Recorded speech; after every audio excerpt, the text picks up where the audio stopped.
A wildfire continues to grow around the community of Squamish, British Columbia, just north of Vancouver.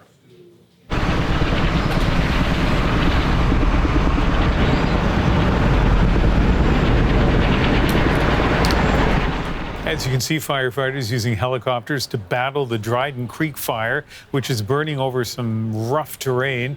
The quickly growing fire has forced the District of Squamish to declare a local state of emergency. And Georgie Smythe joins us now live from Squamish. She has the very latest. Georgie, what is the situation there this afternoon?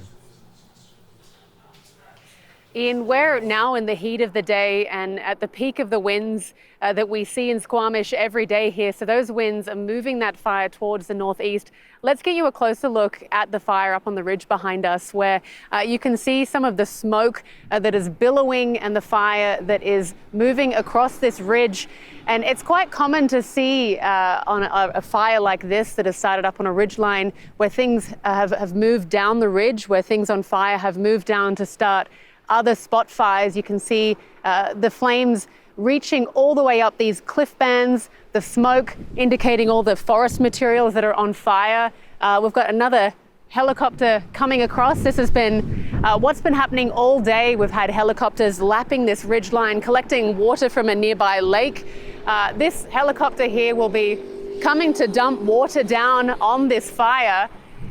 And that's to battle some of the winds that we've been seeing this afternoon. Officials saying winds of up to 40 kilometres an hour, gusting this strong for this fire is certainly putting the area northeast of this fire at risk. And we've seen some expert manoeuvring by these pilots this afternoon as they come over these spot fires and they lower themselves down into the fire to prevent any of the water that they're dropping from evaporating before it hits that fire here. You'll see this helicopter here lowering itself down onto this spot fire here.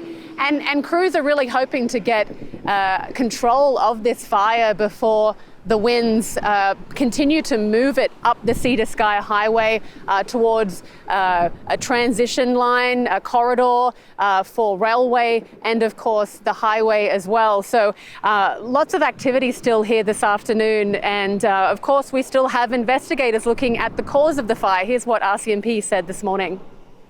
I mean, there was no lightning event in that area, so that leads us down the path of it being human caused at this point. We did hear some stories about people being on the trail. At this time, nobody has come forward to discuss that with us, so we'd like to open an opportunity for people that might have been out and open walking or hiking on the trail to come in and talk to us about that. So investigators looking at what caused this fire, as I said, suspected to be human caused, but certainly most efforts going into containment this afternoon. Extraordinarily live shots there of that helicopter coming in, and everything we saw as you showed that to us kind of speaks to the difficult conditions for the pilot, as you pointed out, dealing with those winds and the rough terrain. And also you just think, I mean, I know those are huge buckets that the helicopters are carrying, but it seems so small when you look at the size of the terrain and the fire that they're dealing with. A fire, Georgie, that's burning relatively close to town. What are residents saying? Yeah, and I should mention too, as you can see, that this is a highly visible fire. So we have lots of residents that have been stopping to watch this. I mean, a lot of people are pulling over to watch it in real time. I can hear another helicopter coming over now. There's plenty to see. People also concerned about the smoke that has been created from this fire. Of course, the winds are blowing in this direction as of now, but what happens when the sun goes down is they blow in the other direction. So the concern is when the sun goes down that the fire could move back towards the town, which is in this direction. Whistler northeast is in this direction. So residents have been telling us that the smoke has been causing them some grief as well. Obviously, it's really smoky right now. My daughter has asthma, so I kept them home from school today. It's a stressful scene. Like it's scary. I was waiting to get the evacuation notice, but yeah, it's really scary. Like it's just so close to home. So got our bags packed, just ready, just in case. So helicopters will be continuing to lap this ridge for as long as they can. They can't fly all night, but they'll be looking to contain the fire as best they can today with these buckets of water. And we are actually expecting to see some cooler temperatures tomorrow and a little bit of rain, which should help crews contain this fire. Hey, Georgie, the answer to this could be no, but just take a look around. Is there anything else there that you want to show us before we disconnect with you?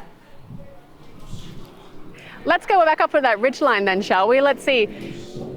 You can see, I mean, it is a very steep gully, and this is what we see with winds that wrap around gullies like this and cliff bands like this, is that they'll start to push fire uphill, right?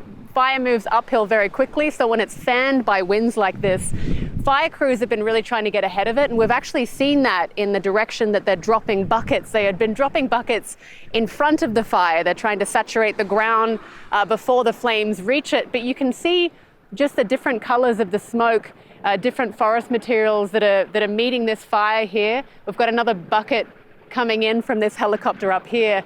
And it's been interesting to see how the pilots have been targeting these different spot fires and looking to get ahead of this fire, because obviously the bigger it gets, the harder it gets to contain. We have been told that we have crews on 3 flanks of this fire, so they're trying to meet it at all areas that they can, but of course it is so rough, it's so steep, you can't have people on the ground in there at the moment, but they are attacking it from the air.